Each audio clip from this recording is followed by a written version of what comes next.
नाजरीन अस्सलाम वालेकुम। इनसाइड न्यूज़ के नए प्रोग्राम के साथ मैं हूं इब्राहिम राजा और आज हम बात करेंगे कि शहबाज शरीफ के साथ FIA में क्या हुआ। इस हवाले से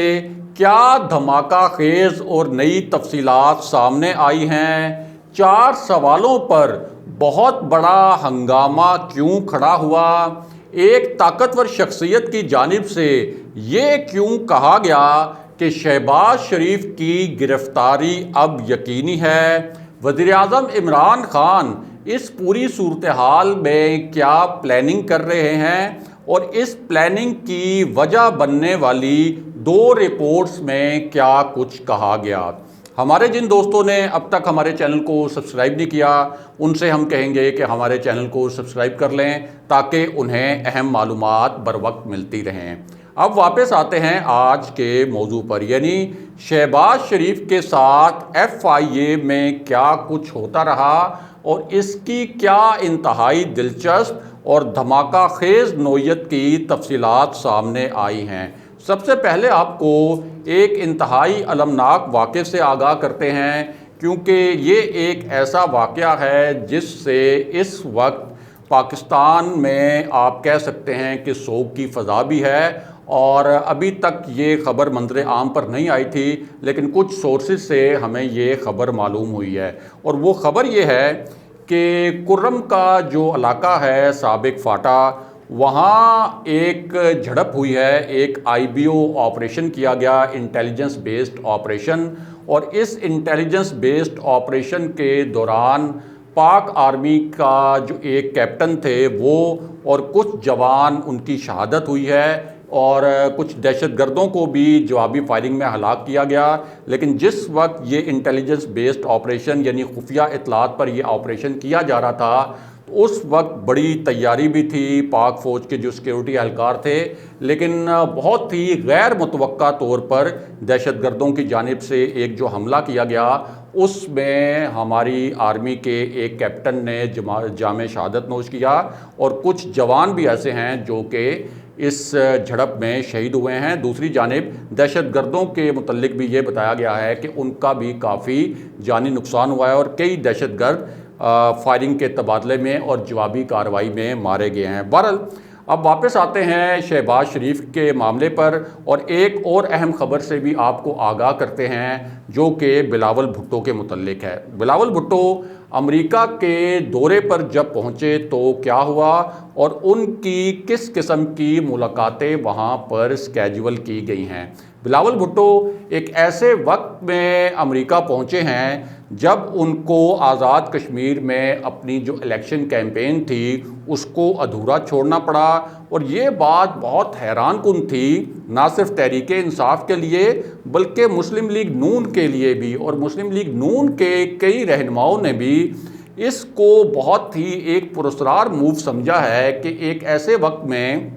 जब पीपल्स पार्टी को इस बात की अशद ज़रूरत थी कि बिलावल भुट्टो आज़ाद कश्मीर कैंपेन करें वहाँ पे इंतखाबात के लिए, क्योंकि इंतखाबात में बहुत कम वक्त रह गया, लेकिन उन्होंने पुरस्कार तरीके से अमेरिका जाने को तरजीह दी। 8 रोज़ का उनका दौरा था और जब वो वहाँ पहुँचे और सहाफ़ियों ने उनसे सवालात किए तो उन्होंने, आम तौर पर होता यह है कि जब इस तरह के आपके पॉलिटिशियंस होते हैं और गैर मुल्की दौरों पर जब वो जाते हैं तो वहाँ भी उनकी कोशिश ये होती है कि वो सहाफ़ियों के साथ इंटरेक्ट करें, लेकिन बिलावल भुट्टो ने वहाँ पर सहाफ़ियों के साथ इंटरेक्ट करने से इनकार कर दिया।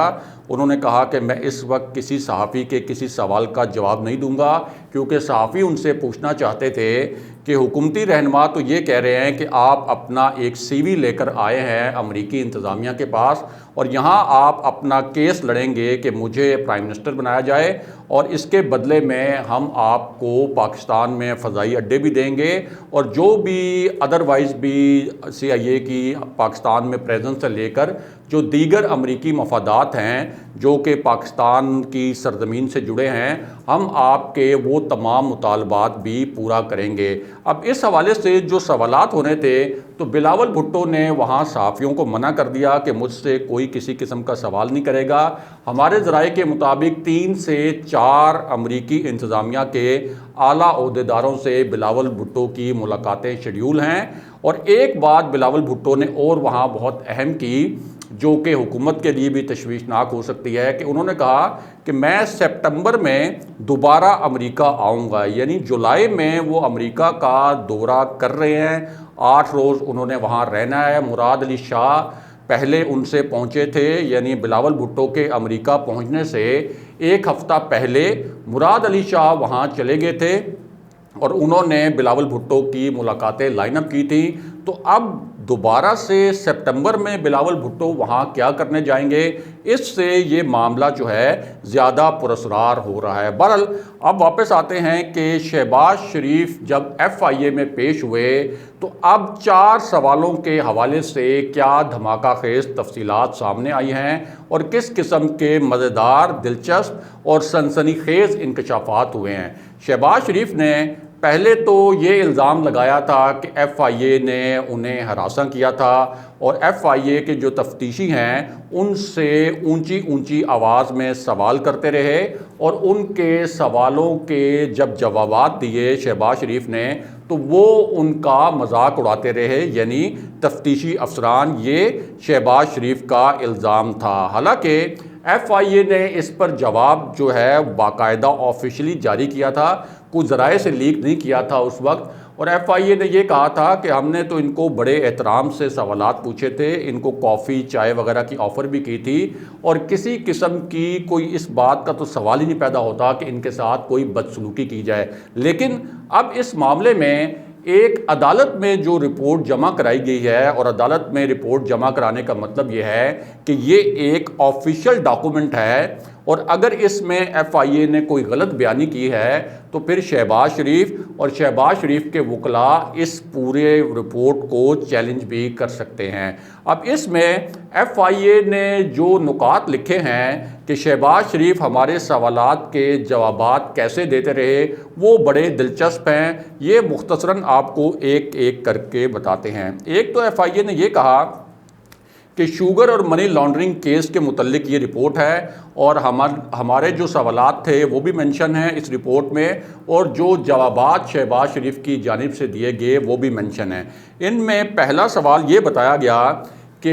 FIA ने कुल मिलाकर 25 सवालात किए थे शहबाज शरीफ से और शहबाज शरीफ से जब ये सवाल किया गया कि आपकी अरबों रुपए की जायदाद जो है इसके मुतल्लिक आप बताएं कि इनके ज़राए आमदन क्या थे, यानी आपके असासे ज़्यादा हैं, आपने अपनी आमदन के जो ज़राए ज़ाहिर किए हुए हैं वो आपके असासों से मुताबिकत नहीं रखते। तो इसका हमें टेक्निकल जवाब दें कि ये ज़राए आमदन आपके पास नहीं थे तो फिर असासे कैसे बने और आपकी जायदादें कैसे बनी। इस पर शहबाज शरीफ ने जवाब ये दिया कि ये आप मुझसे ना पूछें बल्कि मेरी बेगमात से पूछें। जी हाँ, FIA ने अपनी रिपोर्ट जो अदालत में पेश की, जिसको बाकायदा एक डॉक्यूमेंट की सूरत में पेश किया गया, उसमें FIA ने लिखा कि हमें शहबाज शरीफ ने ये जवाब दिया कि इस सवाल का जवाब मुझसे ना पूछें बल्कि मेरी बेगमात से पूछें। उसके बाद शहबाज शरीफ से दूसरा सवाल ये किया गया कि आपके कारोबार में जो वुसअत आई, जिस तरह से इसने दिन दुगनी रात चुगनी नहीं बल्कि दिन में 10 मरतबा और राहत में 20 गुना तरक्की की, तो इसके मुतल्लिक आपने कोई डिटेल्स नहीं बताई कि आपने अपना कारोबार कैसे एक्सपेंड किया, किन लोगों के साथ कारोबार किया, आपके पार्टनर कौन थे। बहुत सी ट्रांजैक्शंस ऐसी हैं जिनके मुतल्लिक चीज़ें वाज़ेह नहीं हैं और आपको इनका जवाब देना है। तो उस पर उन्होंने कहा कि ये तमाम सवालात आप मेरे बेटे सलमान शहबाज से पूछें। अब सलमान शहबाज तो पाकिस्तान में मौजूद ही नहीं है, वो UK में मौजूद हैं। तो FIA क्या UK जाकर सलमान शहबाज से तहकीकात करेगी, तफ्तीश करेगी, या क्या FIA के पास इतने वसाइल हैं? और अगर वो UK जाती भी है FIA की टीम, तो क्या सलमान शहबाज वहाँ उनके सामने पेश होंगे, या FIA कोई उनको मजबूर कर सकती है सलमान शहबाज को UK में कि आप हमारी टीम यहाँ आई है और आप तशरीफ़ लाएँ और हमारे सवालात के जवाब दें? तो बार बार ये सवाल दोहराया गया, तो उन्होंने कहा कि मेरे पास इस सवाल का जवाब देने का कोई जवाब नहीं है और आपके पास इस सवाल को पूछने का कोई जवाब नहीं है, सीधा मेरे बेटे सलमान शहबाज से रब्ता करें। उसके अलावा उनसे कुछ महंगी तरीन गाड़ियों का सवाल किया गया जो शहबाज शरीफ और उनकी फैमिली के ज़ेरे इस्तेमाल थीं। अब उनसे पूछा गया कि ये गाड़ियां आपने ली, लेकिन आपके जो इंतखाबी गोशवारे थे, जो इलेक्शन कमीशन में आपने अपनी आमदन ज़ाहिर की थी, तो ये गाड़ियां ख़रीदना और आपके जो इंतखाबी गोशवारे हैं, ये मामला आपस में मुताबिकत नहीं रखता। तो इस पर उन्होंने कहा कि इन गाड़ियों के मुतल्लिक मेरे भतीजों से पूछें, मुझसे इन गाड़ियों के मुतल्लिक कोई सवाल ना करें। दोबारा पूछा गया ये सवाल, तो दोबारा शहबाज शरीफ की जानिब से यही जवाब दिया गया। उसके बाद शहबाज शरीफ से ये पूछा गया कि 25 अरब रुपए आपकी फैमिली के अकाउंट्स में कैसे आए, यानी आपके जो ख़ानदान के अरकान हैं, जो फैमिली मेंबर्स हैं, ये 25 अरब रुपए आ गए आपके अकाउंट्स में और आपको पता भी नहीं चला। ये कैसे हो सकता है? तो कोई ना कोई तो होगा जिसने ये 25 अरब रुपए आपके फैमिली अकाउंट्स में मुंतकिल किए। इस पर शहबाज शरीफ ने कहा कि ये सवाल आप मुझसे ना पूछें, मेरे वकील से पूछें, मैं आपको इस मामले पर कुछ नहीं बताऊंगा। फिर FIA ने ये कहा कि सर आप ये तो बता दें कि चलें, आप ये कह रहे हैं कि वकील के ज़रिए आप करेंगे, कुछ ऐसी ट्रांजैक्शंस हैं जिनका पूरा रिकॉर्ड ये मौजूद है, यानी एक डॉक्यूमेंट की सूरत में शहबाज शरीफ के सामने रखा गया और कहा गया कि ये जो सारी ट्रांजैक्शंस हैं बड़ी मशकूक हैं, इनका कोई सर पैर नहीं मिल रहा और साफ जाहिर हो रहा है कि ये TTs के ज़रिए ट्रांजैक्शन की गई थी, जाली कंपनीज बनाई गई थी और पूरा ये जो स्कैम है इसके मुतल्लिक कोई एक टेक्निकल नुक्ता हमें बता दें ताकि हम भी अपनी इतनी मेहनत कर रहे हैं, तफ्तीश कर रहे हैं, तो अपनी रिपोर्ट में हम कुछ लिखें। जिस पर शहबाज शरीफ ने ये कहा कि मेरी तवज्जो इस वक्त मसला फ़लस्तीन पर है, यानी इसराइल ने जो अभी जारियत की थी फ़लस्तीन के ऊपर, तो मेरी सारी तवज्जो और मेरी जो पूरा एक फोकस है वो मसला फ़लस्तीन पर है। आप मुझसे शुगर और मनी लॉन्ड्रिंग के मुतल्लिक सवालात कर रहे हैं, आप इस तरह ना करें, क्योंकि आप जब मुझसे इस किस्म के सवालात कर रहे हैं तो मेरी तवज्जो मसला फ़लस्तीन से हट रही है। ये भी FIA ने बाकायदा अपनी जो रिपोर्ट अदालत में जमा कराई उसमें लिखा कि शहबाज शरीफ ने हमारे सवालों के जवाब में फ़लस्तीन का मसला उठा दिया। उसके अलावा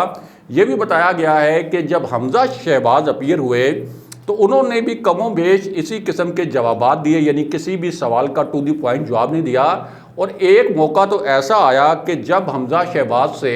मशकूक ट्रांजैक्शंस का पूछा गया तो उन्होंने जो तफ्तीशी थे, जो तहकीकाती ऑफिसर थे FIA के, उनको इनडायरेक्टली थ्रेट करने की कोशिश की, यानी उनको धमकी दी और धमकी आमेज लहजे में उनको ये कहा कि आप देखें वक्त एक जैसा नहीं रहता, मैं आपको दोबारा बता रहा हूँ कि वक्त एक जैसा नहीं रहता। अब इस मामले पर शहजाद अकबर ने भी तस्दीक की कि हमज़ा शहबाज ने तहकीकाती ऑफिसर को ये कहकर धमकाने की कोशिश की कि वक्त एक जैसा नहीं रहता और तासुर ये दिया कि कल हम हुकूमत में वापस भी आ सकते हैं और अगर हम हुकूमत में वापस आ गए तो फिर आप देख लें कि जिस तरीके से आप मुझसे तफ्तीश कर रहे हैं और मुझसे सवालात कर रहे हैं मनी लॉन्ड्रिंग के हवाले से, शुगर स्कैंडल के हवाले से, तो फिर आपका क्या बनेगा। यानी हम तो सियासतदान हैं, आप तो मुलाजिम हैं, तो फिर आप अपना बंदोबस्त कर लें कि आपके साथ क्या होगा। ये शहजाद अकबर ने भी इस बात की अब तस्दीक की है। इसके अलावा शहजाद अकबर जो कि ज़ाहिर है कि इस वक्त बड़ी ताकतवर शख्सियत माने जाते हैं, प्राइम मिनिस्टर ऑफिस में ये समझा जाता है कि बड़ा असर रसूख है, प्राइम मिनिस्टर इमरान खान के डायरेक्टिव्स पर वो काम भी करते हैं। तो उनका कहना ये है कि शहबाज शरीफ के ख़िलाफ़ और हमज़ा शहबाज दोनों के ख़िलाफ़, ख़ास तौर पर शहबाज शरीफ के ख़िलाफ़ अब इतने सॉलिड एविडेंस मौजूद हैं, जिस तरह से उन्होंने FIA के सवालात के जवाबात भी नहीं दिए, उससे तो साबित हो गया कि वो जवाबात उनके पास हैं ही नहीं और वो टाल मटोल करना चाहते हैं। लेकिन जितने ठोस शवाहिद मौजूद हैं, इन ठोस शवाहिद की मौजूदगी की वजह से अब ये बात यकीनी है कि शहबाज शरीफ इन करप्शन केसेस में लाजमन गिरफ्तार होंगे और उनकी गिरफ्तारी यकीनी है, ये शहजाद अकबर का कहना है। अगले प्रोग्राम तक के लिए खुदा हाफिज़।